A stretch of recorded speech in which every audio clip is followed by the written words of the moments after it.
Students, আশা করবো সবাই ভালো আছিস এবং আমাদের আগের চ্যানেলগুলোর আগের ভিডিওগুলোকে তোরা ফলো করেছিস। দেখ, আগে আমরা যেখানেতে শেষ করেছিলাম সেটা ছিল হচ্ছে কি আমাদের কঠিন পদার্থের ধর্মাবলী নিয়ে ডিসকাশন করেছিলাম। তোরা কিন্তু আজকে আমরা নতুন চ্যাপ্টার ফলো করছি, যেটা তোরা দেখবি সেটা হচ্ছে কি না তরল পদার্থের বা প্রবাহীর যান্ত্রিক ধর্মাবলী নিয়ে। কিন্তু আগেই একটা কথা বলে রাখি যে ডাইরেক্ট এই চ্যাপ্টারটা দেখা স্টার্ট করবি না। তোরা কিন্তু আগে কঠিন পদার্থের ধর্মাবলীর চ্যাপ্টারটাকে দেখে নিবি, সেটার কিছু কিছু কনসেপ্ট এখানে কাজে লাগবে, না হলে কিন্তু এই চ্যাপ্টারটা এগিয়ে নিয়ে যাওয়া তোদের পক্ষে কঠিন হয়ে যাবে। এই কথা মাথায় রেখে তোদের কিন্তু আজকে নতুন চ্যাপ্টার আমরা স্টার্ট করছি, সেটা হচ্ছে কি না পদার্থের যান্ত্রিক ধর্মাবলী। এটা আমাদের চ্যাপ্টার নাম্বার 10 সিলেবাসে, যেটাকে আমরা দেখব।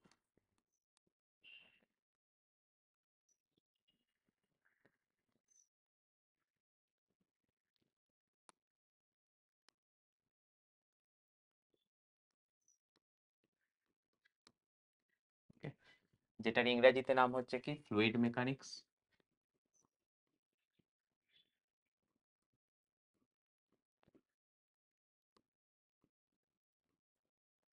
আর বাংলায় যেটাকে আমরা বলি কি প্রবাহীর যান্ত্রিক ধর্মাবলী।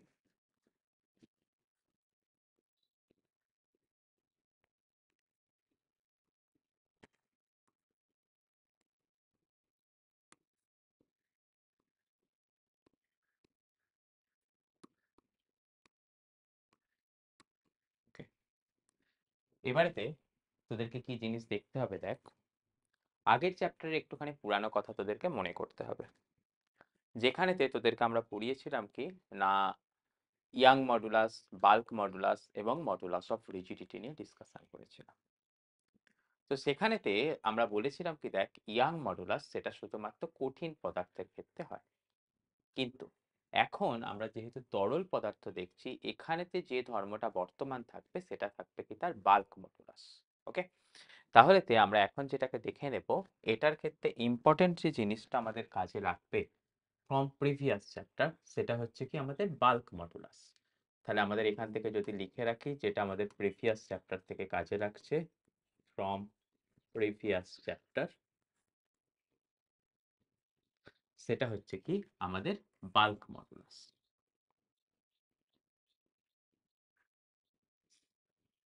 এবারেতে তোরা বল যে বাল্ক মডুলাস তার বাংলা টার্মটাও কিন্তু তোদেরকে পড়তে হবে, যেটা হচ্ছে কি আয়তন বিকৃতি গুণাঙ্ক।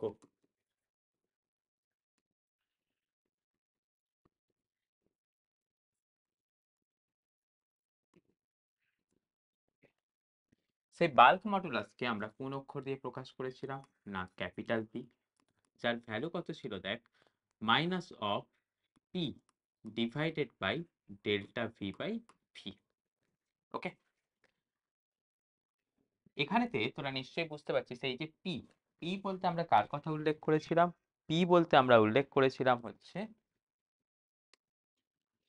না চাপ, বা যাকে আমরা বলেছিলাম কি ইংরেজিতে প্রেসার। অ্যাকচুয়ালি এখানটাতে পি লেখা সঠিক নয়, এখানটাতে আমাদের লেখা যেটা উচিত সেটা হচ্ছে কি ডেল্টা পি। তার কারণ এটা হয় কি অ্যাকচুয়ালি চাপের পরিবর্তন। ওকে, তাহলে অ্যাকচুয়ালি আমাদের যখন ফর্মুলাতে অঙ্ক করার কাজে এটাকে ব্যবহার করব, তখন এটাকে পি এর বদলেতে লিখবো কি ডেল্টা পি। তার কারণ হচ্ছে এটাকে আমাদের চাপের পরিবর্তনকে ক্যালকুলেশন করতে হবে।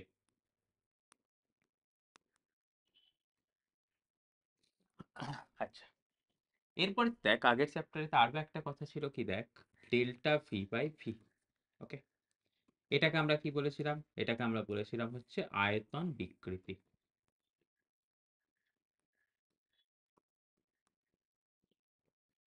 তো তার মধ্যে তোদের ডেল্টা ভিটা কি জিনিস ছিল, ডেল্টা ভিটা ছিল কি আয়তনের পরিবর্তন।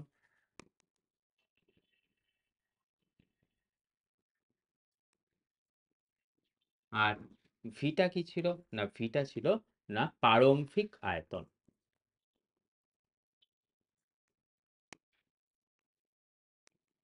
ওকে, আর তোদের আরো একটা জিনিস আগের চ্যাপ্টার পড়ানোর সময় আমি উল্লেখ করেছিলাম, সেটা হচ্ছে কি যেটা কি যে বি, এই বি এর একক কি হয়, না অর্থাৎ আয়তন বিকৃতি গুণাঙ্কের একক কি হয়, না সেটার একক আমরা লিখে দেখিয়েছিলাম, সেটা ছিল নিউটন পার মিটার স্কোয়ার। ওকে, অবশ্যই তোরা বুঝতে পারছিস এটা কোন এককেতে এটা আলোচনাটা ছিল, না এটা ছিল আমাদের এসআই এককেতে এই আলোচনাটা ছিল। তো এই কনসেপ্টটুকু আমাদের কিন্তু এই আজকে যে চ্যাপ্টারটা পড়ছি অর্থাৎ প্রবাহীর যান্ত্রিক ধর্মাবলী সেখানে কিন্তু আবার আমাদের কাছে লাগবে। তো এই কথা বলতে গেলে আমাদের কিন্তু এই চ্যাপ্টারেতে আরো একটা গুরুত্বপূর্ণ যে কথা আছে সেটা হচ্ছে কি, এই চাপ কি, সেই চাপের কিন্তু একটা ডেফিনেশন আমাদেরকে সবাইকে প্রথম থেকে রেডি রাখতে হবে। সেই চাপ কি সেটা বলতে গেলে তোরা অবশ্যই সেটা ক্লাস 9 তে পড়েছিস।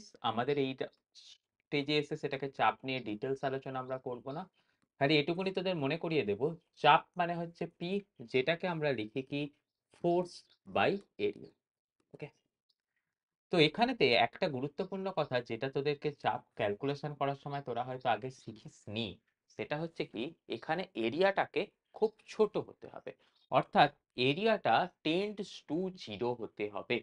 ওকে, তাহলে সেই কথা অনুযায়ী তোরা দেখছিস কি অ্যাকচুয়ালি আমাদের এখান থেকে এই অবধি তোদের আপ টু ক্লাস 9 অবধি ডেফিনেশন কিন্তু কারেক্ট ছিল, কিন্তু এখন আমাদের সেটাকে দেখতে গেলে যেটা করতে হবে দেখ, প্রেসার ইকুয়াল টু আমাদের করতে হবে কি limit area tends to 0 into force by area. Okay, এই জিনিসটা কিন্তু তোদের কাজে লাগাতে হবে। আচ্ছা, এরপরে তো দেখ তোরা সবাই জানিস কি চাপের একক কত হয়, সেটাও তোদের কাজে লাগবে। সেটা তোরা সবাই জানিস, সেটা হয় কি নিউটন পার মিটার স্কোয়ার। এরপরে তো তোদের দেখ আরো একটা কথা তোদের মাথায় রাখতে হবে, সেটা হচ্ছে কি বায়ুমণ্ডলীয় চাপ কি হয় বা কত হয়।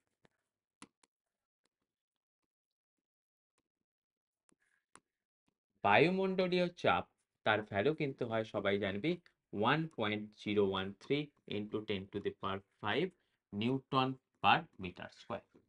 এই নিউটন পার মিটার স্কোয়ারটাকে অনেক সময়তে প্যাসকাল ইউনিটেতেও বলা হয়, অর্থাৎ 1.013 ইন্টু 10⁵ প্যাসকাল। ওকে, এটাকে আবার অনেক সময়তে এক অ্যাটমসফিয়ারিক চাপ বা 1 ATM ও নাম দেওয়া হয়েছে। আর আরো একটা কথা বলে রাখি, সেটা হচ্ছে দেখ ক্যালকুলেশন করার সময় এই 1.013টাকে নেওয়ার খুব একটা দরকার পড়ে না, শুধুমাত্র আমরা যদি এই 10⁵ এই ঘটনাটাকে নিয়ে নিই তাহলেই কিন্তু আমাদের ক্যালকুলেশন হয়ে যাবে। তাহলে এখান থেকে আমরা কিসের কথা বলতে পারবো দেখ, যে এখন থেকে ক্যালকুলেশনের সুবিধার্থে আমরা 1 ATM ইকুয়াল টু 10⁵ প্যাসকাল এটুকুনিকে নিয়েই কাজ করতে থাক। তো এই চলে গেল তোর কি দেখ প্রিভিয়াস কনসেপ্ট যেগুলো আমাদের কাছে লাগবে। তাহলে আমরা কার কার কথা দেখে নিলাম দেখ। এক নম্বর হচ্ছে কার কথা লাগবে, না আয়তন বিকৃতি গুণাঙ্কের কথা কাজে লাগবে। আয়তন বিকৃতি গুণাঙ্ক সম্বন্ধে ডিটেলস কথা আমি আরো একবার তোদেরকে দেখিয়ে দিলাম। তার এককের কথাটা মাথায় রাখবি, সেটা আসছে কত দেখ নিউটন পার মিটার স্কোয়ার। পরবর্তী কথাতে কার কথা শিখিয়ে দিলাম দেখ, চাপের কথা, এবং চাপের অ্যাকচুয়াল ভ্যালুটা পাওয়ার জন্য আমাদের কি করতে হবে, যে এরিয়াটার কথা করছি, অর্থাৎ চাপ মানে ছিল কি প্রতি একক ক্ষেত্রফলে কতখানি বল কাজ করছে, এখানে এই একক ক্ষেত্রফলটাকে কিন্তু যতটা সম্ভব ছোট নেওয়ার চেষ্টা করতে হবে। ওকে, তাহলে এই কথাটা আমাদের কিন্তু কাজে লাগবে। এরপরেতে আমরা আজকে এই চ্যাপ্টারের যেগুলো নতুন কনসেপ্ট ওদের দরকার সেখানটাতে আমরা ডিসকাশন করতে থাকবো। ওকে, তাহলে চল এবারেতে আজকের এখান থেকে যেগুলো নতুন দরকার সেগুলোকে নিয়ে আমরা একটু ডিসকাস দেখে নিই। তো সেটা করতে গেলে ফার্স্ট আমাদের এই চ্যাপ্টারের ক্ষেত্রে যেটা দরকার পড়বে সেটা হচ্ছে কি, না ঘনত্ব। ওকে, ইংরেজিতে যাকে আমরা বলি কি ডেনসিটি।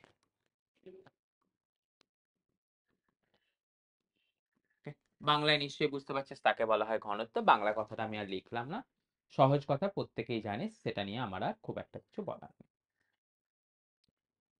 তো এখানটা থেকে যেটা বলতে পারবো সেটা হচ্ছে ঘনত্বকে আমাদের দুটো ওয়ার্ড দিয়ে প্রকাশ করা হয়, একটা হচ্ছে কি রো, বা আমাদেরকে এটাকে অনেক সময় দেখবি ডি দিয়েও প্রকাশ করা হয়। ঘনত্বটা কি জিনিস, না সেটা আসছে কি তোরা সবাই পড়েছিস কি প্রতি একক আয়তনে যতটা মাস থাকে বা যতটা ভর থাকে তাকে আমরা বলি কি ঘনত্ব। মানে সেটাকে আমরা বলতে পারবো কি যে মাস পার ইউনিট ভলিউম।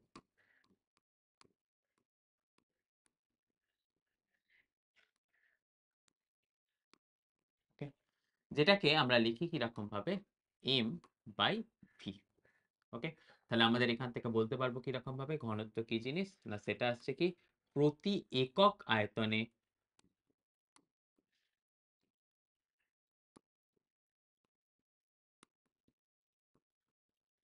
যে পরিমাণ ভর থাকে, মাস মানে কিন্তু ভর, যেন কেউ ভুল করে ভার বলে ফেলিস না, প্রতি একক আয়তনে যে পরিমাণ ভর থাকে তাকে ঘনত্ব বলে।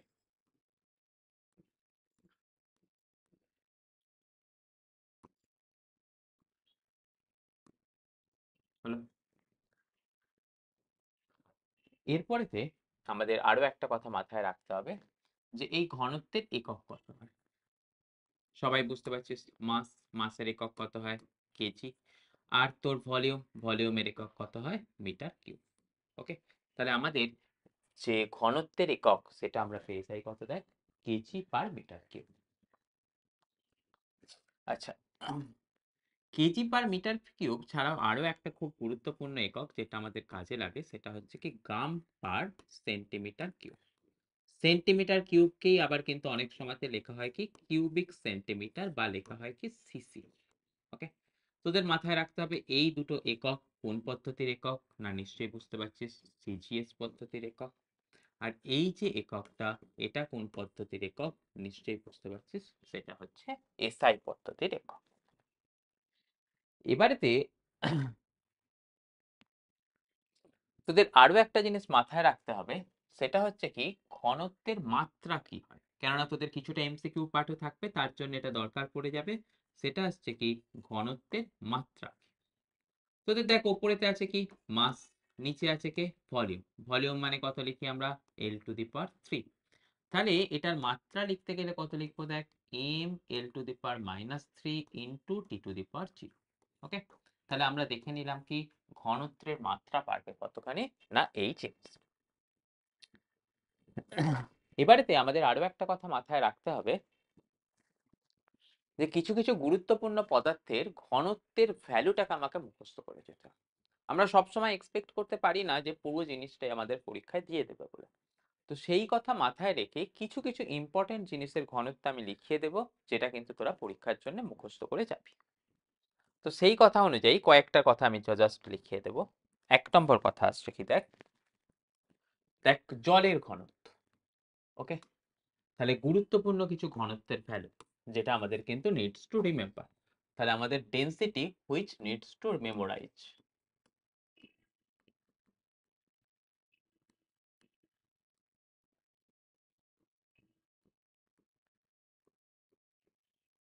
ওকে, 1 নম্বর কার ডেন্সিটি আমাদের মনে রাখতে হবে, দেখ সেটা আসছে কি ওয়াটার।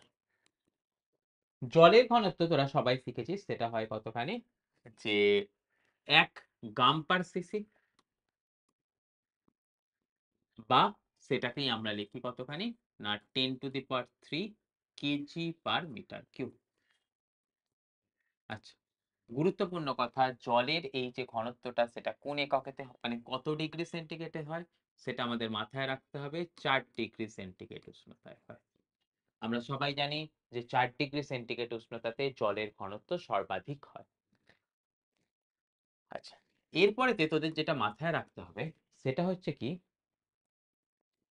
যে সমুদ্রের ওয়াটারের, ওকে, অর্থাৎ আমাদের এটা মাথায় রাখতে হবে কি সামুদ্রিক জল।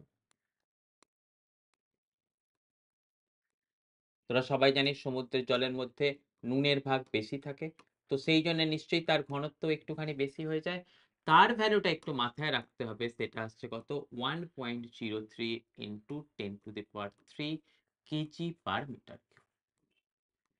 ওকে, তাহলে এখান থেকে আরো একটা কথা তোদের মাথায় রাখতে হবে, দেখ দেখ সাধারণ জলের থেকে সামুদ্রিক জলের কিন্তু ঘনত্ব বেশি।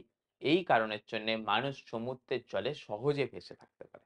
তোদের পরীক্ষাতে কোয়েশ্চেন আসতে পারে সমুদ্রের জলেতে মানুষ সহজে ভেসে থাকতে পারে কেন, মানুষ কেন, কোনো অবজেক্ট কেন সাধারণভাবে একটু বেশি ভেসে থাকতে পারে, তার কারণ হচ্ছে কি সমুদ্রের জলের ঘনত্ব বেশি।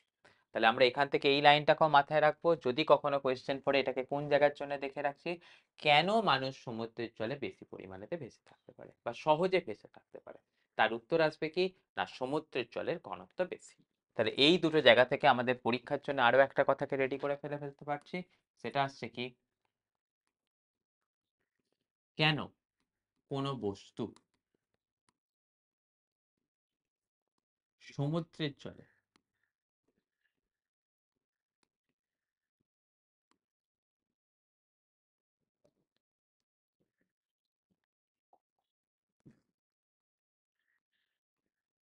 সহজে ভেসে থাকতে পারে।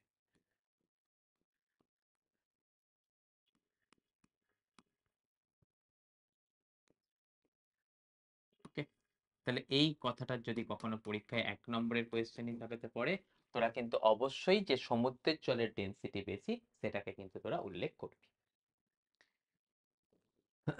এরপরে তোদের আর যে জিনিসের তোদের ডেনসিটি মনে রাখতে হবে সেটা হচ্ছে কি না, পারদের।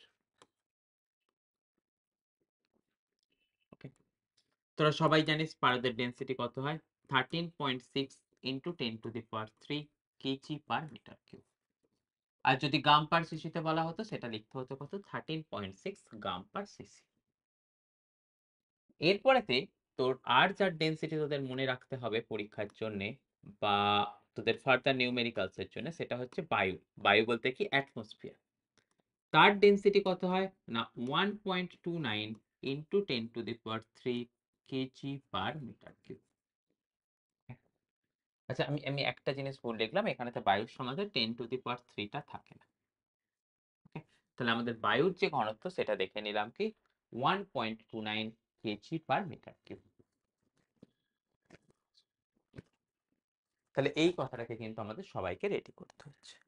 এটা ছাড়া আরো একটা জিনিস আমাদের রেডি রাখতে হবে, সেটা হচ্ছে কার ডেনসিটি না, সেটা হচ্ছে অক্সিজেনের ডেনসিটি।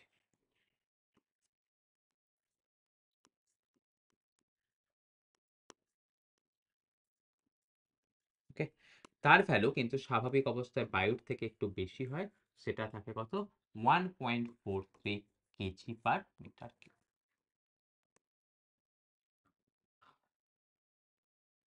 ওকে, এবারেতে দেখ, আমরা এখান থেকে একটা জিনিস ক্যালকুলেট করলাম যে ডেনসিটি ইকুয়াল টু কত লিখলাম, যে মাস বাই ভলিউম। এবারেতে এই মাস বাই ভলিউম পরে আমরা যে ডেনসিটিটা পাচ্ছি, সেই ডেনসিটিটা আসলেতে হচ্ছে কি আমাদের অ্যাবসোলিউট ডেনসিটি। অ্যাবসোলিউট ডেনসিটিকে বাংলায় বলা হয় কি, পরম ঘনত্ব। অর্থাৎ মাস বাই ভলিউম করে আমরা যে ডেনসিটিটাকে ক্যালকুলেট করি তার নাম হচ্ছে কি অ্যাবসোলিউট ডেনসিটি। ওকে, তাহলে this kind of density is called absolute density. তাহলে এখান থেকে আমি কালারটা চেঞ্জ করে নিই তোদের জন্য। দেখ, তোরা লিখবি কি, আমরা এখনো অবধি যে ডেনসিটিটাকে ক্যালকুলেট করলাম, মানে হিসাব করলাম বা ডিসকাশন করলাম, সেটা হচ্ছে কি অ্যাবসোলিউট ডেনসিটি। ওকে, তাহলে আমাদের এই ধরনের ডেনসিটিকে, এই ধরনের ঘনত্বকে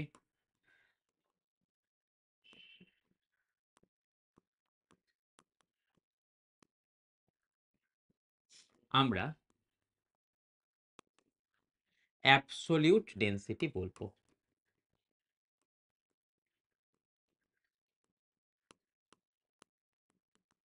ওকে, যাকে আমরা বাংলায় বলি কি, পরম ঘনত্ব।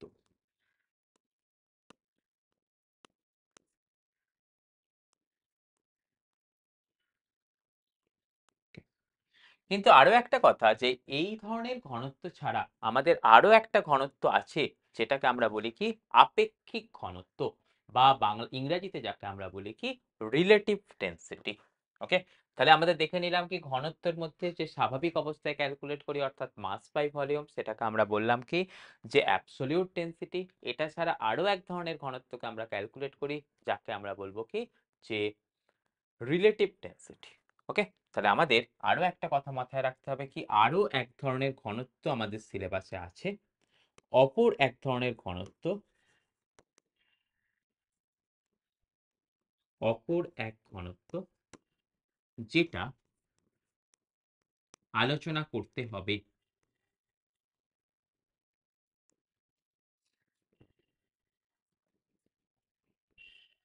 ওকে, সেটা আসছে কি আমাদের আপেক্ষিক ঘনত্ব, যাকে আমরা ইংরেজিতে বলি কি রিলেটিভ ডেন্সিটি।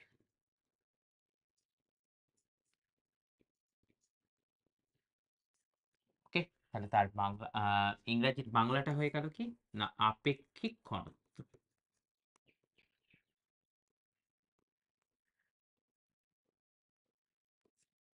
ওকে, তো দেখ তাহলে এবারে আমাদের যেটা দরকার সেটা হচ্ছে কি এই আপেক্ষিক ঘনত্বের জিনিসটা কি বা তার সংজ্ঞাই বা কি সেটাকে নিয়ে আমরা ডিসকাস করব। ওকে, তাহলে চল সেটার জন্য আমরা পরের পেজেতে চলে যাব। তার আগে তোদের এই পেজটাতে যা আছে সেটাকে তোরা কিন্তু একবার নোট ডাউন করে নে বা দেখে নে, তারপরে আমি পরের পেজটাতে যাচ্ছি।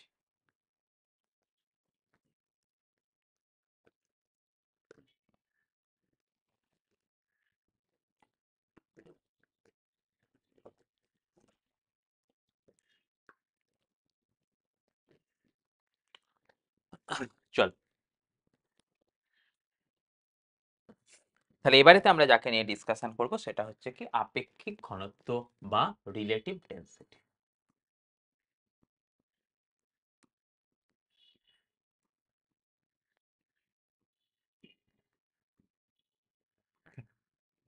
এটা কিছুই না, এটা হচ্ছে কি কোনো বস্তুর ঘনত্ব এবং 4 ডিগ্রি সেন্টিগ্রেড উষ্ণতায় জলের ঘনত্বের অনুপাত, তাকেই আমরা বলবো কি আপেক্ষিক ঘনত্ব। ওকে, তাহলে আমাদের এই রিলেটিভ ডেন্সিটি সেটা বলতে আমরা কি বলে নিচ্ছি না ডেন্সিটি অফ এ বডি, অর্থাৎ কোনো বস্তুর ঘনত্ব density of a body divided by density of water at 4 degree centigrade.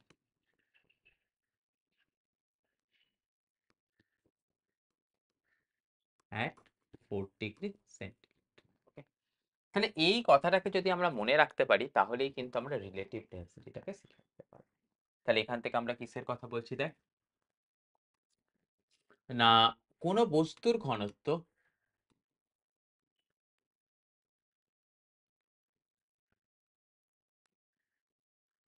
এবং 4 ডিগ্রি সেন্টিগ্রেড উষ্ণতায়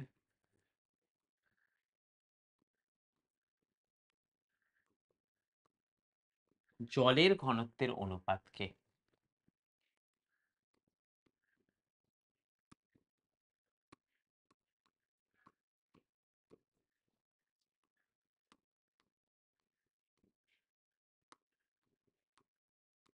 আমরা আপেক্ষিক ঘনত্ব বলবো। আমরা আপেক্ষিক ঘনত্ব বলবো।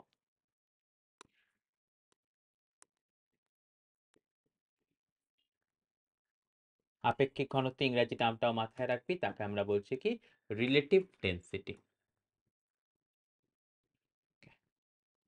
তাহলে দেখ একটা কথা, এটা হচ্ছে কি একটা অনুপাত। অনুপাত হলে আমরা কি শিখেছি, অনুপাত হওয়া মানে সেটা হচ্ছে কি এককহীন রাশি হবে এবং মাত্রাহীন রাশি হবে। তাহলে এখান থেকে আরো একটা কথা যেটাকে আমরা মাথায় রেখে দেবো সেটা হচ্ছে কি এই রিলেটিভ ডেন্সিটি হচ্ছে কি এককহীন এবং মাত্রাহীন একটি রাশি। তাহলে এখান থেকে এটার গুরুত্বপূর্ণ লাইন, এটা হচ্ছে কি এটি এককহীন এবং মাত্রাহীন। তাহলে আমরা দেখে নিলাম কি যে স্বাভাবিক অবস্থাতে যে আমাদের যদি পরম ঘনত্বের কথা আলোচনা করি তার ইউনিট ছিল কতখানি kg/m³। কিন্তু যদি আমরা রিলেটিভ ডেন্সিটির কথা ডিসকাশন করি সেখানটাতে দেখে নিচ্ছি কি সেটা এককহীন এবং মাত্রাহীন। রাইট,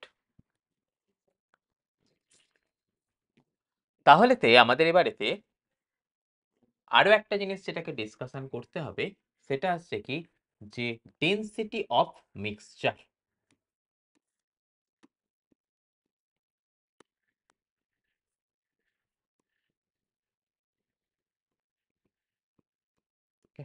অর্থাৎ যে টপিকটাকে আমরা বলবো কি যে মিশ্র পদার্থের ঘনত্ব।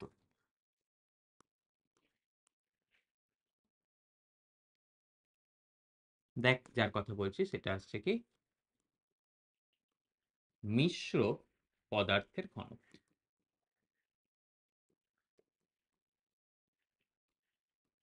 আচ্ছা, তোরা একটা জিনিস বল যে মিশ্র পদার্থ বলতে কি বুঝিস। না নিশ্চয়ই আমাদের এখানটা থেকে করা হয়েছে কি দুটো ডিফারেন্ট টাইপের পদার্থকে বা ডিফারেন্ট টাইপের মেটেরিয়ালকে একটাকে আমরা একটার সাথে মিক্স করে দিয়েছি। তার মানে যখনই আমরা এই টপিকটাকে নিয়ে ডিসকাশন করছি, আমরা কার কথা বলছি? ধরে নে let two body of মাস, অর্থাৎ দুটো বস্তু যাদের মাস হচ্ছে কি m1 and m2, তাদের ডেনসিটির কথা কি বলছি? মানে তাদের তাদের ডেনসিটি, মানে যখন নর্মাল কোনো কিছুর কথা বলছি সেখান থেকে আমাদের মাথায় রাখতে হবে তাদের অ্যাবসোলিউট ডেনসিটি বা পরম ঘনত্বের কথা বলছি। উইথ ডেনসিটি আমি লিখে নিচ্ছি কত, দেখ, ρ1 and ρ2। আর কি বলছি? তাদের ভলিউম, অর্থাৎ তাদের আয়তন, তার কথা আমি কত বলছি, দেখ, তাদের ভলিউম হচ্ছে v1 এবং v2। ওকে, ধরে নে একটার সাথে আর একটাকে মিক্স করে দিচ্ছি। তাহলে দেখছি কি, দেখ, আমাদের দুটো বস্তু আছে। একটা বস্তু হচ্ছে কত m1 আর একটা বস্তু m2। তাদের ঘনত্ব ডিফারেন্ট আছে, কত আছে ρ1 আর একটা আছে ρ2। তাদের আয়তনও কি আছে না আলাদা আলাদা আছে। এবারে করা হলো কি, যে দুটো বস্তুকে আমি একটার সাথে একটাকে মিশিয়ে দিলাম। তাহলে যদি আমি একটার সাথে একটাকে মিশিয়ে দিই, তাহলে আমাদের সেটা তো কি তৈরি হবে? একটা মিশ্র পদার্থ তৈরি হবে। আমাদের কাজ হচ্ছে সেই মিশ্র পদার্থের ঘনত্ব কত হবে সেটাকে বের করে নেওয়া। তাহলে আমাদের সেটার জন্য যেটার কথায় চলে যাচ্ছি সেটা আসছে কি, দেখ, যে ডেনসিটি অফ মিক্সচার। এটা মানে আমরা কি জানবো? যে টোটাল মাস, অর্থাৎ সম্পূর্ণ ভর, ডিভাইডেড বাই টোটাল ভলিউম, অর্থাৎ সম্পূর্ণ আয়তন। ওকে, তাহলে এই যে মিশ্র পদার্থের ঘনত্বের সময় সেটাকে কিরকম ভাবে ট্রিট করব সেটার কথা কি চলে আসছে, total mass divided by total volume.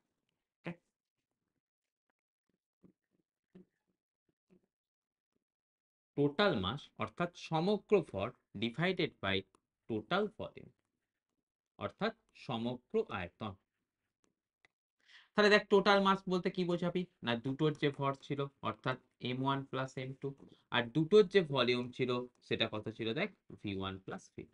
ওকে, অর্থাৎ মিশ্র পদার্থের ঘনত্ব বলতে আমাদের কিরকম ভাবে দেখবো না, এই জিনিসটা total mass divided by total volume. এই ফর্মুলাটা থেকে স্বাভাবিক অবস্থায় বা আমাদের সাধারণ সময়তে পরীক্ষার সময়তে কিন্তু দুটো নিউমেরিক্যালস আছে। দুটো নিউমেরিক্যালস আছে বলতে কি, এখান থেকে দুটো নিউমেরিক্যালসই সাধারণত পরীক্ষাতে দেখতে আসে বলতে দেখা গেছে। তো সেই দুটো নিউমেরিক্যালস কি কি সেটা দেখে নেব। তার আগে আমরা এই যে বোর্ডটাতে লিখেছি সেটাকে তোরা একটু নোট করে নে, বা সেটাকে একটুখানি তোরা স্ক্রিনশট নিয়ে নে। তারপরে তো আমরা পরের কথাটায় যাচ্ছি।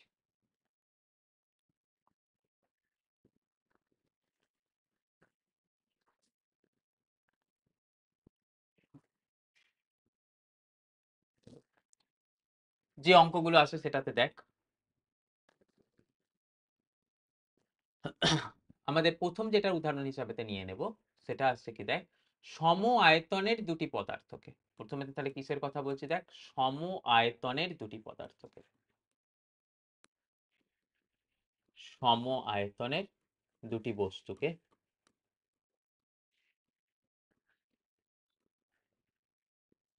আমরা মিক্স করব, অর্থাৎ আমরা মিশিয়ে দিলাম। সম আয়তনের দুটি বস্তুকে আমরা মিশিয়ে দিলাম।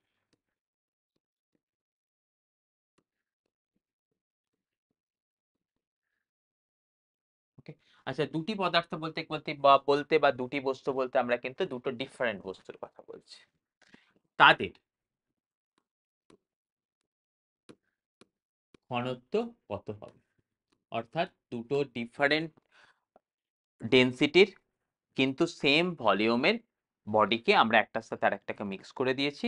সেই মিশ্র পদার্থটার বা মিক্সচারটার ভলিউম কত ভাগ আমরা বের করতে চাইছি, তাদের ঘনত্ব কত হবে।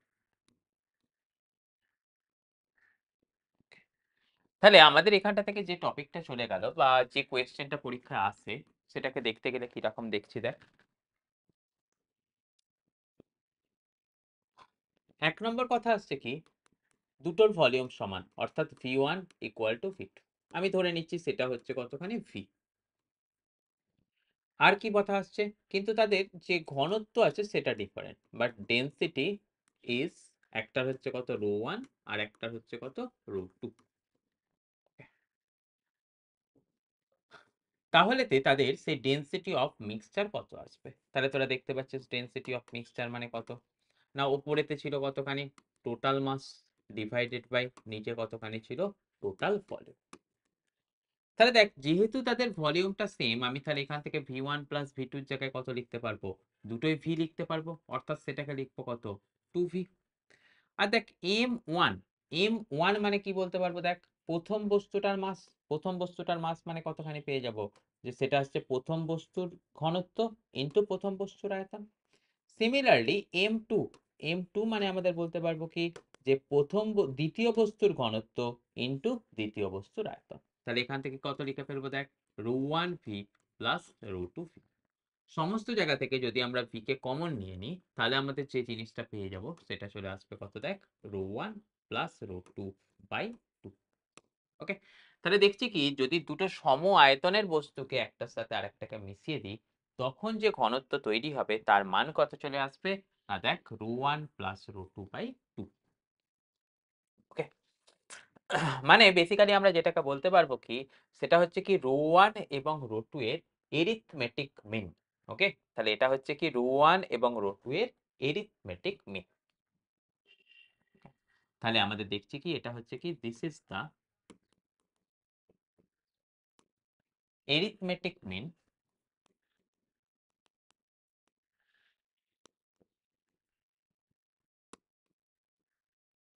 of রো 1 and রো 2 হলো। এরপরেতে আরো যে জিনিসটা আমাদের দরকার পড়বে সেটা হচ্ছে কি এইটাতে যেরকম বলেছিলাম কি সম আয়তনের দুটি বস্তুকে একটার সাথে আর একটা মিশিয়ে দিয়ে ঘনত্ব বের করেছিলাম। এখন যদি পরবর্তী অঙ্কের ক্ষেত্রে এরকম দিয়ে দেয় সমান ভরের দুটো বস্তুকে একটার সাথে আরেকটাকে মিশিয়ে দিয়েছি তাহলে তাদের ঘনত্ব কত হবে? ওকে, এটাও তাহলে নিশ্চয়ই বুঝতে পারছিস একটা ইম্পর্টেন্ট লাইন হতে চলেছে। তাহলে পরবর্তী ক্ষেত্রে আমরা যেটাকে বলবো সেটা আসছে কি দেখ সমভরের দুটি বস্তুকে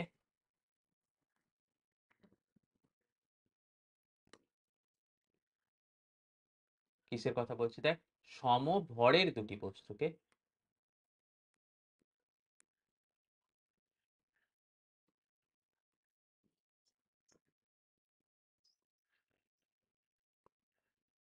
মিশিয়ে দেওয়া হলে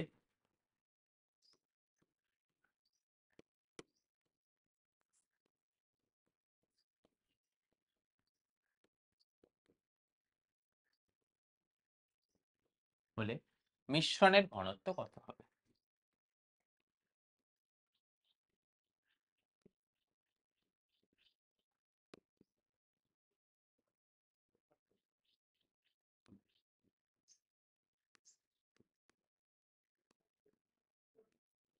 ওকে, তাহলে দেখ এখানেতে আমরা যেটা বললাম যে দুটো বস্তুর আহ ভর সমান, অর্থাৎ আমরা এটাতে বলতে পারবো কিরকম কথা? দেখ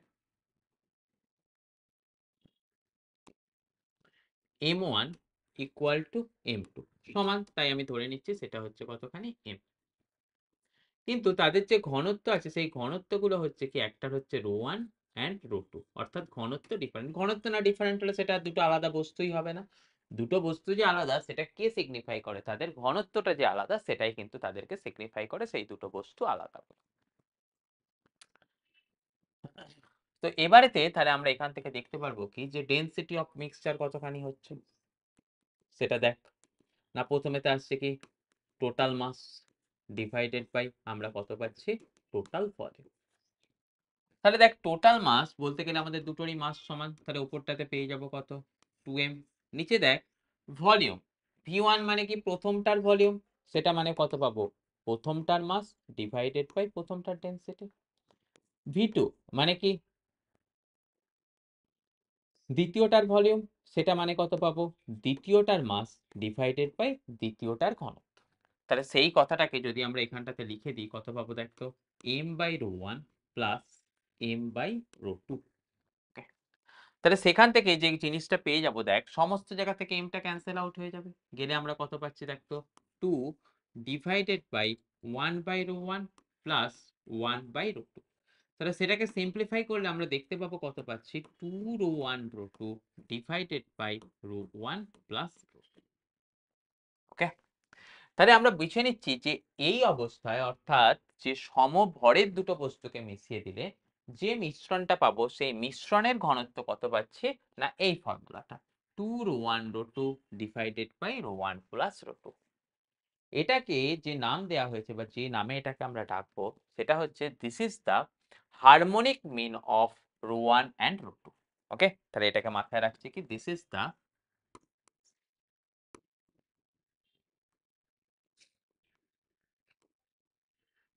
হারমোনিক মিন অফ ρ1 অ্যান্ড ρ2। তাহলে আমরা দেখে নিলাম কি মিশ্র পদার্থের ঘনত্ব কিরকম ভাবে ক্যালকুলেট করতে হয় বা কিরকম ভাবে হিসাব নিকাশ করতে হয়। আচ্ছা, এরপরেতে আমাদের প্রিভিয়াস ইয়ার পরীক্ষাতে আমাদের আরো একটা কোয়েশ্চেন এসেছিল, সেটাকে আমরা আরো একটুখানি দেখে নেব, যেটা আমাদের পরীক্ষার ক্ষেত্রে আবার হয়তো দরকার পড়ে যেতে পারে। সেটা হচ্ছে কি, দেখ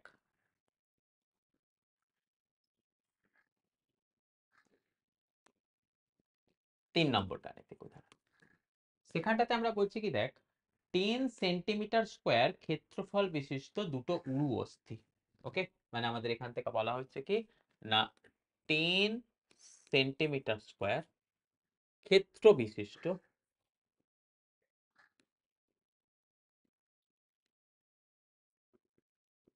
দুটি উরু অস্থি। উরু অস্থি মানে আমাদের কি বলা হয়, যে থাইয়ের কাছে যে অস্থিটা থাকে বা থাইয়ের কাছে যে বোনটা থাকে, থাইয়ের কাছের বোনটাকে আমরা কি বলি, ইংরাজি মানে ইংরাজিতে বলি কি, বা নামটা কি, সেটাকে বলা হয় কি ফিমার, তাই তো? তাহলে আমাদের এখান থেকে বলা হচ্ছে কি, যে 10 সেন্টিমিটার ক্ষেত্র বিশিষ্ট দুটি উরু অস্থি।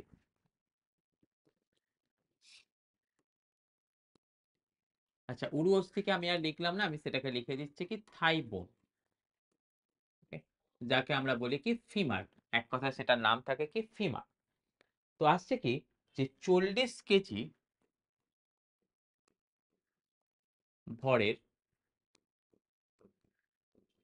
মানব শরীরকে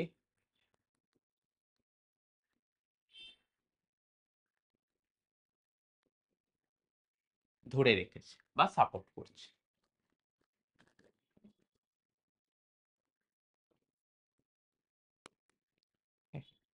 এখানেতে আমাদের যেটাকে ক্যালকুলেট করতে বলা হচ্ছে, সেটা হচ্ছে কি না, উরু অস্থির ওপর গড় চাপ নির্ণয় করা। ওকে, তাহলে আমাদের বের করতে বলা হচ্ছে কি, এই যে থাই বোন বা ফিমার অস্থিটা, তার উপর গড় চাপ কত হবে।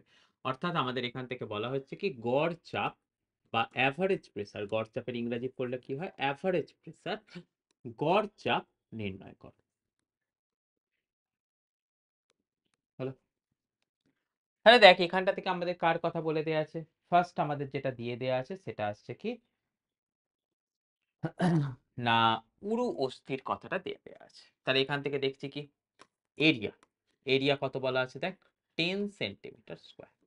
কিন্তু একটা গুরুত্বপূর্ণ কথা, আমাদের মানুষের কিন্তু দুটো ফিমার থাকে, তাহলে দুটো পায়ে দুটো অস্থি, তাহলে টোটাল এরিয়া কতখানি আসবে। তাহলে টোটাল এরিয়া বলতে গেলে আমাদের লিখবো কি, এই যে এরিয়াটা আছে সেটার দ্বিগুণ। তাহলে সেটার ভ্যালু কত চলে আসবে, 20 সেন্টিমিটার স্কোয়ার।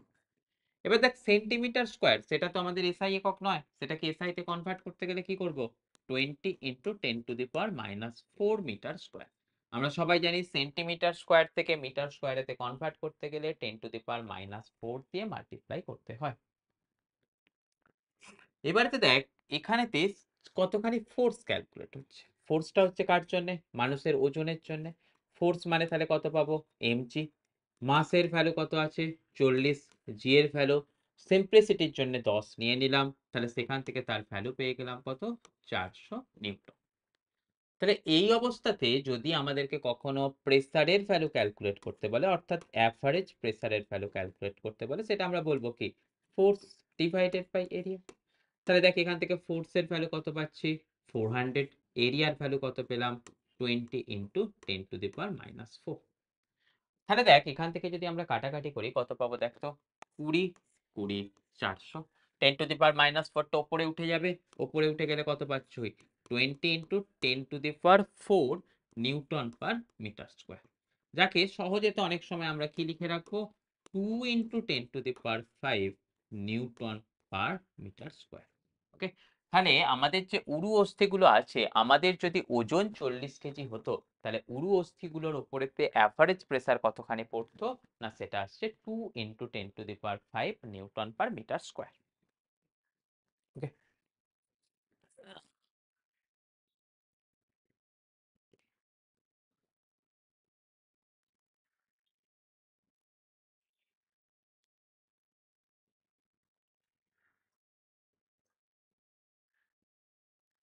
তাহলে এই পয়েন্টটাকে তোরা সবাই কিন্তু একবার ঝটপট দেখে নে।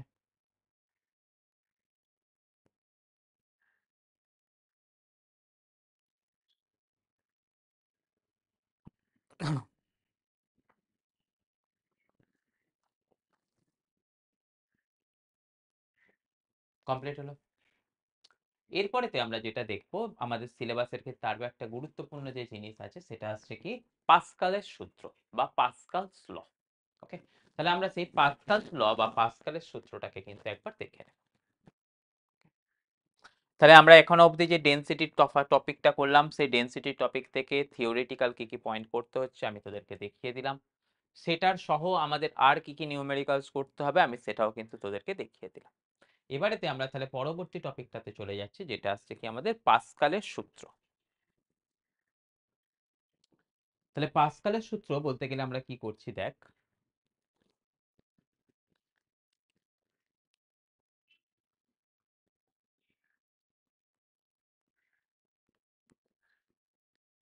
পাস্কালের সূত্র, যাকে আমরা ইংরেজিতে বলি কি পাস্কালস ল।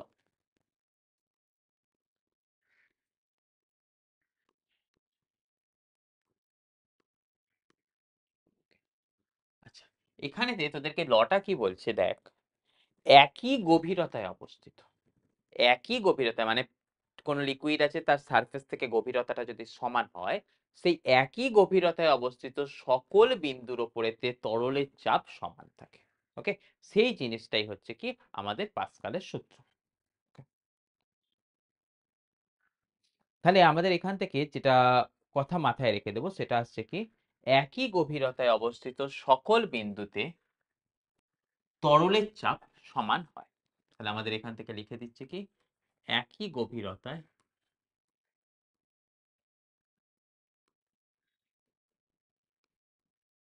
অবস্থিত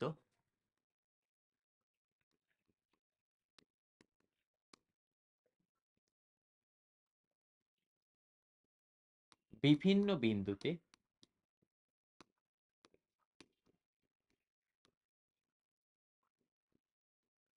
তরলের চাপ, তরলের চাপ বলতে আমরা যেটা বোঝাচ্ছি সেটা হচ্ছে তরল দ্বারা প্রযুক্ত চাপ। ওকে, একই বিন্দুতে অবস্থিত বিভিন্ন বিন্দুতে তরলের চাপ সমান হয়।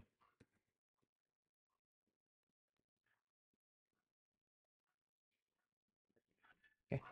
অর্থাৎ এটাকে যদি আমরা একটুখানি ব্যাখ্যা করে নিই কিরকম দেখতে পাচ্ছি দেখ, ধরে নে আমাদের কাছে এই কোন একটা বিকার আছে,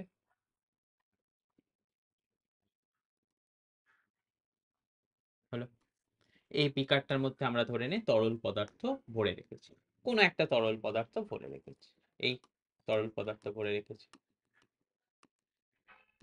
এবারে দেখ, এটা তো হচ্ছে কি তরলের সারফেস বা তরলের উপরিতল, সেই তলটা থেকে আমি প্রত্যেকটা জায়গাতে গভীরতাটাকে সমান করলাম। অর্থাৎ কি করলাম দেখ, এই সরলের সারফেসটার সাথে আমাদের প্যারালালি একটা লাইন ড্র করলাম।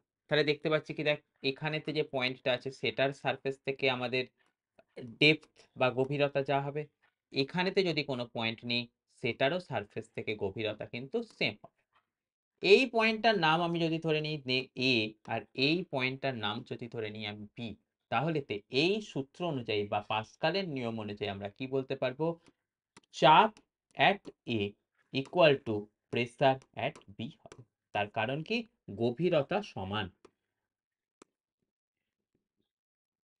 ওকে, কিন্তু এখানে তো একটা কথা মাথায় রাখতে হবে, তরল পদার্থটাকে একই হতে হবে। আমি যদি এটাকে বলি যে কি 10 মিটার গভীরতায় জলের ক্ষেত্রে যা চাপ পাবো, 10 মিটার গভীরতায় আমাদের নিশ্চয়ই যদি পারদ রাখা থাকে সেখানে তো চাপ সমান পাবো না, নিশ্চয়ই সেখানে তো সামথিং ডিফারেন্ট কিছু পাবো। তাহলে আমাদের কথাটাকে মাথায় রাখতে হচ্ছে কি, দেখ, একই গভীরতায় যদি তরল পদার্থটা একই হয় সেখানেতে আমাদের চাপ সমান পাবো। ওকে, তাহলে এই কথাটাকে কিন্তু আমাদের খুব গুরুত্বপূর্ণ কথা, সেটাকে কিন্তু আমাদের সবাইকে দেখে রাখতে হবে। এবারেতে এই পাস্কালের সূত্রটাকে কিছু কিছু বইয়ে একটু ডিফারেন্ট ওয়েতে দেওয়া আছে, যদিও দুটো ঘটনা এক, কেন এক সেটার চর্চার মধ্যে আমি আর যাব না, কিন্তু সেখান থেকে কথাটা তোদের একটু বলে রাখি। সেটা হচ্ছে কি, দেখ, কোনো কোনো বইয়ে মেনশন করা আছে যে তরল পদার্থের ওপর যদি আমি বাইরে থেকে কোনো একটা বিন্দুতে একটা চাপ প্রয়োগ করি, সেই চাপটা সমমানে সর্বদিকে ছড়িয়ে পড়বে। ওকে, সেটাকেও কিন্তু আমাদের পাস্কালসের ল হিসাবে বলা আছে। তাহলে বাইরে থেকে কোনো বিন্দুতে আমি একটা যদি চাপ প্রয়োগ করি, সেই চাপটা তরল পদার্থের মধ্যে সমান দিকে, মানে সব দিকে সমানভাবে ছড়িয়ে পড়বে। ওকে, তাহলে তরল পদার্থের ওপর বাইরে থেকে প্রযুক্ত চাপ আমাদের তরল পদার্থের মধ্যে সমস্ত বিন্দুতে সমানভাবে ছড়িয়ে পড়ে। এটাও কিন্তু আমাদের পাস্কালের সূত্র বলে পরিচয় দেওয়া যেতে পারে। তাহলে সেই কথাটাকে আমাদের লিখে দিতে পারি অন্য ভাষায়, অর্থাৎ আমাদের এই যে রুলসটা শিখেছি বা এই কথাটা শিখেছি, এটাকে যদি আমি অন্য ভাষায় বলি, অন্যভাবে বললে,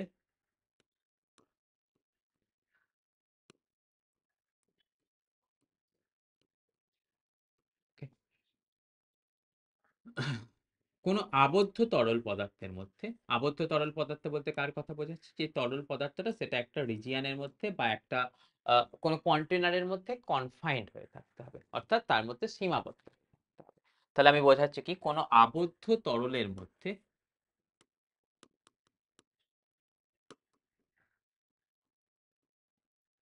বাইরে থেকে প্রযুক্ত চাপ,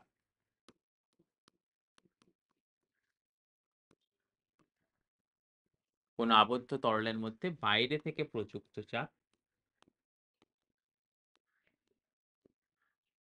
সমমানে সর্বদিকে ছড়িয়ে পড়ে। প্রযুক্ত চাপ সমমানে সর্বদিকে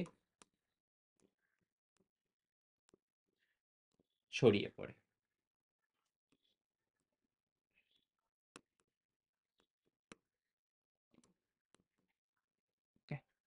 আচ্ছা, এখানেতে এটাকে যদি আমি একটু এক্সপ্লেন করি, কিরকম কথা আসছে দেখ। ধরে নে আমাদের কাছে এই কোনো একটা আবদ্ধ আছে, আবদ্ধ ক্ষেত্রফল আছে, এর ভেতরেতে পুরোপুরি আমি লিকুইড দিয়ে ভর্তি করে দিয়েছি।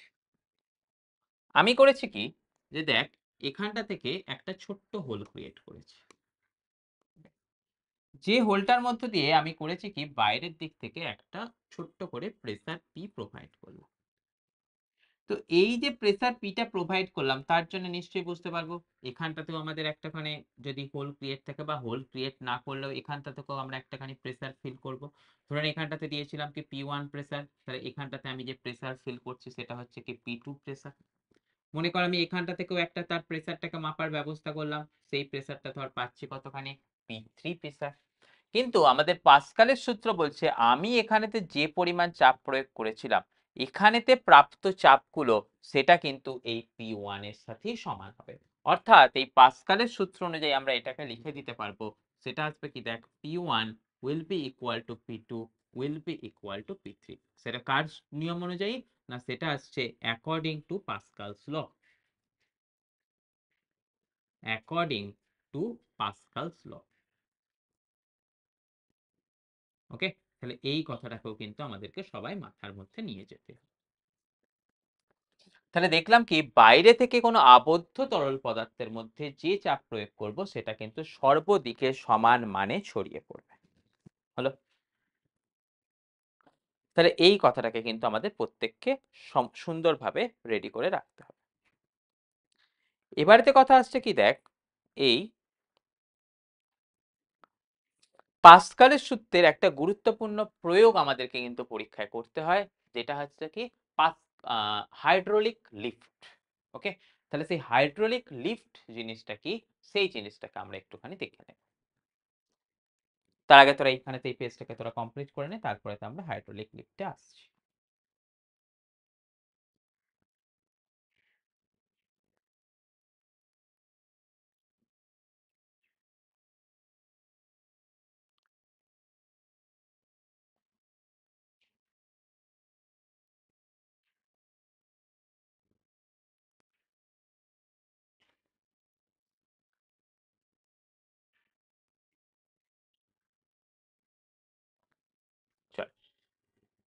তাহলে আমরা এবারেতে যেটাকে আলোচনা করব সেটা হচ্ছে কি এই পাস্কালের সূত্রের প্রয়োগ, যেটাকে আমরা বলছি কি হাইড্রোলিক লিফট। ওকে, তাহলে এখানটা থেকে আমরা পরের কথায় চলে যাই, সেটা হচ্ছে কি দেখ হাইড্রোলিক লিফট।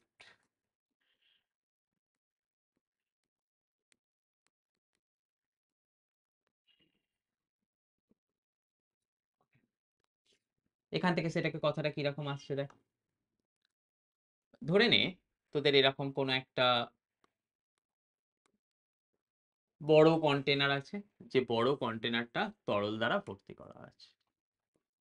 ওকে, এটা পুরোপুরি তরল দ্বারা ভর্তি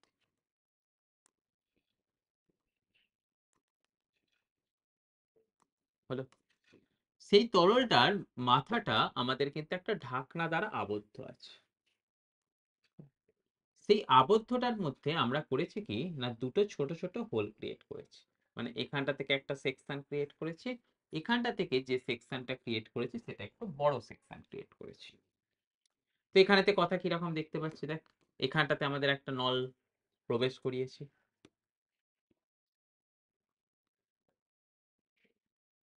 এখানটাতে যে আরো একটা নল প্রবেশ করিয়েছি সেটা দেখ একটু বড় মাপের নল। বড় মাপের নল বলতে বোঝাচ্ছে কি যে দেখ, যদি ধরে নে এখানটার ক্ষেত্রফল হয় A1 আর এখানটার যে ক্ষেত্রফল A2, সেখানেতে আমি ছবিটা দেখেই তোদের কাছে পরিষ্কার করে দিতে পারবো, সেটা আসছে কি দেখ A2 is greater than A1। ওকে, এবারেতে মনে কর আমাদের এখানটাতে এই হাইড্রোলিক লিফটের ক্ষেত্রে যেটা করা হয় সেটা হচ্ছে কি এদিক থেকে আমি হালকা পরিমাণেতে কিছু একটা ফোর্স অ্যাপ্লাই করলাম। সেই ফোর্স অ্যাপ্লাই করে আমাদের এখানেতে করা হয় কি, যে এখানেতে একটা পিস্টন রাখা হয়, সেই পিস্টনের ওপরেতে আমি বড় কোনো ওজনকে রেখে দিই। ওকে, যেই ওজনটাকে আমি ওপরের দিকে তুলতে সাহায্য করি বা তুলতে ব্যবহার করি। তাহলে এখান থেকে আমাদের কাজ কি আসছে দেখ, হাইড্রোলিক লিফটের সময় আমাদের হাইড্রোলিক লিফটেতে কি থাকে না দুটো সেকশন থাকে, একটা সেকশনের ক্রস সেকশনাল এরিয়া বা ক্ষেত্রফল ছোট থাকে, একটা সেকশনের ক্ষেত্রফলটা থাকে কি বড় থাকে। যে দিকটার ক্ষেত্রফল ছোট থাকে সেদিকটাতে আমরা বাইরের দিক থেকে একটা ফোর্সকে অ্যাপ্লাই করি, সেই ফোর্সটা দিয়ে আমাদের যে দিকটার ক্ষেত্রফল বড় থাকে সেদিকটাতে একটা বড় কোনো আমাদের যে মাস থাকে বা বড় কোনো ওয়েট থাকে সেটাকে আমরা উপরেতে তুলতে ব্যবহার করি। ওকে, যেটা আমাদের বাস্তব দিনেতে দেখতে পাই, অনেক সময়তেই আমাদের এটার অ্যাপ্লিকেশন আছে, যেখানেতে তোরা দেখবি গাড়িকে পরিষ্কার করা হয়, জল দিয়ে ধোয়া হয়, সেখানেতে দেখবি যে এটার প্রয়োগ করা আছে। তো কথা দেখ আমাদের লেফট সাইডটাতে আমরা যেটা কথা বললাম যে যে ফোর্সটাকে অ্যাপ্লাই করেছিলাম সেটা আসছে কতখানি দেখ, সেটা আসছে হচ্ছে আমাদের F1। তাহলে লেফট সাইডেতে আমাদের প্রেসার কতখানি আসবে না, নিশ্চয়ই বুঝতে পারছি যে লেফট সাইডেতে আমাদের প্রেসার বা চাপ, ওকে, যেটা আসবে সেটা হবে কি যে আমাদের P equal to force by area. এবার পাস্কালের সূত্র কি বলছে, আমি এখানেতে যে চাপটা অ্যাপ্লাই করেছি যেহেতু এটা আবদ্ধ তরল, তাই সেই চাপটা এখানটাতেও সমান মানে ট্রান্সফার হয়ে যাবে, অর্থাৎ এই বিন্দুতেও যে চাপ হবে সেই চাপটা কি আসবে এই চাপটারই সমান হবে। কিন্তু এখানেতে ফোর্স কত আছে, এখানে ফোর্স আছে F2, এখানে এরিয়া কত আছে A2, তাহলে তে স্বাভাবিক নিয়ম অনুযায়ী, স্বাভাবিক নিয়ম অনুযায়ী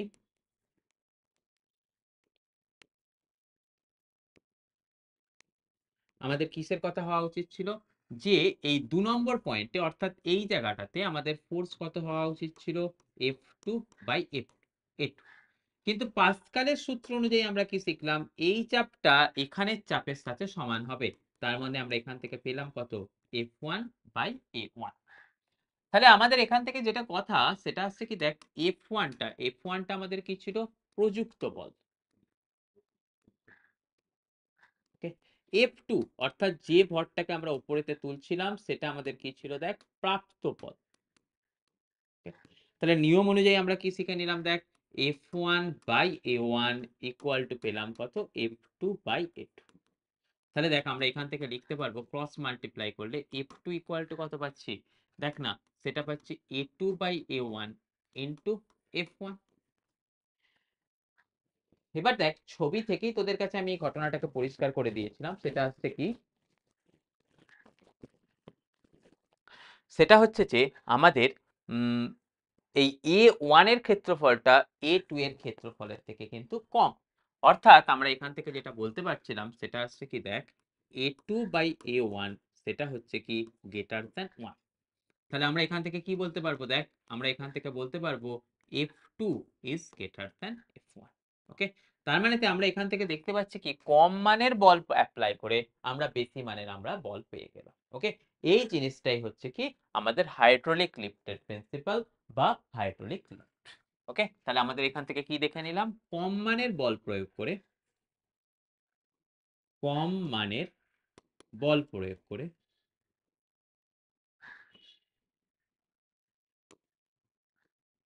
ওকে আমরা বেশি বল পেতে পারি, আমরা বেশি মানের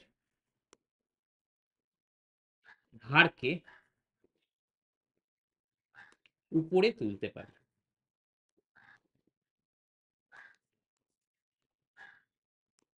ওকে, এটাই হয়ে গেল কি তাহলে আমাদের হাইড্রোলিক লিফটের প্রিন্সিপাল। এই প্রিন্সিপালটার উপর বেস করে অনেক সময়তেই আমাদের অনেক অঙ্ক পরীক্ষায় পড়ে। যেমন একটা অঙ্ক আমরা দেখে নেব।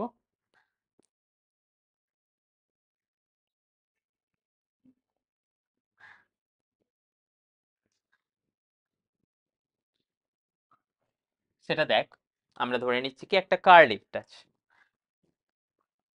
আমি কথাটাকে একটু ইংরেজিতেই লিখে দিচ্ছি, দেখ তোরা একটু দেখে নিস। সেটা হচ্ছে কি দেখ, ইন এ কার লিফট মানে একটা একটা কার উত্তোলক যন্ত্রে তার দুটো সেকশন আছে, two section is present, two section is present. যে দুটো সেকশন আছে তাদের ক্রস সেকশনাল এরিয়ার কথা আমি কিরকম বলে দিচ্ছি দেখ, উইথ a1 ইকুয়াল টু আমাদের দিয়ে দেওয়া আছে দেখ 5 সেন্টিমিটার স্কোয়ার, আর একটা বলা দেওয়া আছে কত 15 সেন্টিমিটার স্কোয়ার। তাহলে এটার কথা বলে দিচ্ছি কতখানি দেখ 5 সেন্টিমিটার স্কোয়ার, আরো একটা কথা আছে কতখানি 15 সেন্টিমিটার স্কোয়ার। আমাদের কোয়েশ্চেনে বলে দেওয়া আছে যে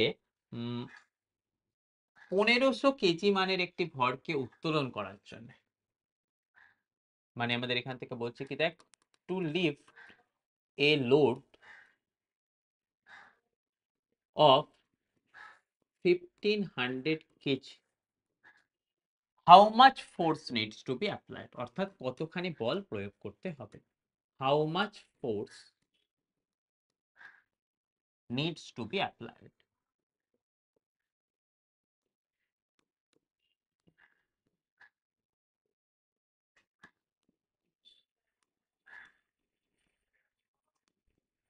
ওকে, তাহলে সেখানটা থেকে আমরা করছি কিরকম ভাবে দেখ, পাস্কালের সূত্র, পাস্কালের সূত্র আমাদের কি লিখে নিয়েছি বা আমরা শিখে নিয়েছি কোথা থেকে,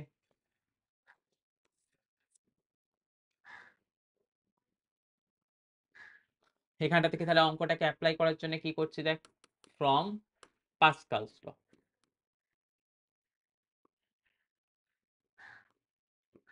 সেখানে ফর্মুলা কত শিখলাম দেখ, f2/a2 ইকুয়াল টু f1/a1। আমাদের মাথায় রাখতে হবে যে 2 নম্বর যে সেকশনটা ছিল, 2 নম্বর সেকশনটাতে আমরা কিন্তু প্রাপ্ত বলটা ছিল। ওকে, অর্থাৎ যে লোডটাকে পাচ্ছিলাম সেটা ছিল কোথায় না আমাদের এই f2 এর জায়গা। তাহলে আমাদের এখান থেকে অঙ্কটা করার সময় মাথায় রাখতে হবে f2টা হচ্ছে কি না এই 1500 কেজির লোডটা। তাহলে আমাদের এখান থেকে লিখতে পারবো কত, f2 সেটা হচ্ছে কত 1500 কেজি।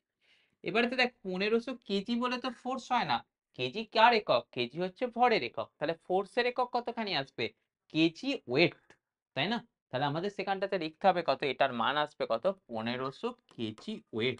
ওকে, অর্থাৎ যেটাকে নিউটনেতে প্রকাশ করলে আমরা কত লিখতে পারবো 1500 ইন্টু 10 এত নিউটন, অর্থাৎ সেখান থেকে ভ্যালু পেয়ে যাবো কতখানি দেখ 15,000 নিউটন।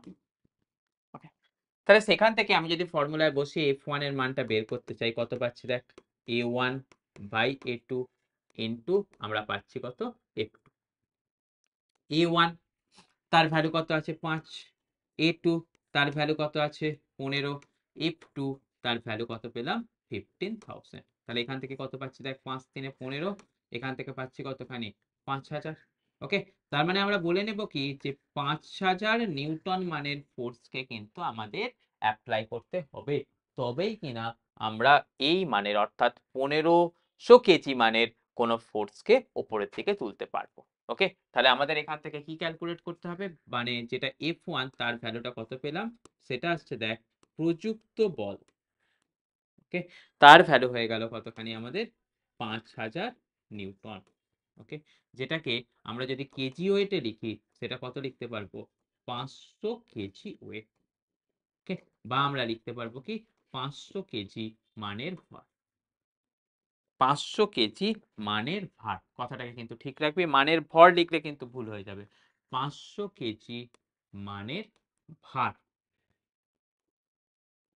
হলো। তো এই রকম ভাবে আমাদের কিন্তু এই হাইড্রোলিক লিফটের প্রিন্সিপাল আছে, যে জিনিসগুলোকে তোদের দেখতে হবে। তাহলে চল, তোদের আজকের ক্লাস এই অবধি থাক, বাকি ক্লাস পরের দিন আমাদের দেখা হবে তোদের সাথে। Bye bye.